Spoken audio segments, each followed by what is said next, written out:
Saurashtra university ક્યાંક ગુજરાતનો ભાગ ન હોય એવું મને લાગી રહ્યું છે. કારણ કે ગુજરાતમાં દારૂ બંધી છે, છતાં આજે સૌરાષ્ટ્ર યુનિવર્સિટી ખાતે કેમ્પસમાંથી કાયદા ભવનની પાસે જ દારૂની બોટલો મળવી એ ક્યાંક ને ક્યાંક પ્રશ્ન ઉદ્ભવે એવી વાત છે. તો હું આપને બતાવવા માંગીશ કે કાયદા ભવનની બાજુમાં જે દારૂની બોટલો મળી આવે છે એ દારૂની બોટલો ક્યાંથી આવી છે, કોણ કઈ જગ્યાએથી આવી છે.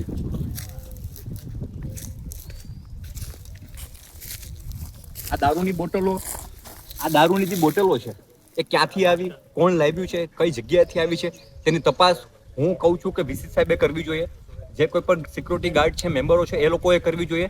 કારણ કે અહીંયા મધ્યમ વર્ગની જે બહેનો છે, બાળકો છે, તે ભણતા હોય છે અને આવી રીતે દારૂની બોટલો અહીંયાથી મળી આવી એ ક્યાંક ને ક્યાંક પ્રશ્ન ઉદ્ભવે છે કે જે કાયદા ભવન છે કે જ્યાંથી શીખવાનું છે કે કાયદાનું રક્ષણ કઈ રીતે કરવું, કાયદાને કઈ રીતે બચાવવું, અને તેની બાજુમાંથી જ કાયદાના લીલા ઉડરતા હોય અને દારૂની બોટલો મળવી, આ એક શરમજનક ઘટના છે.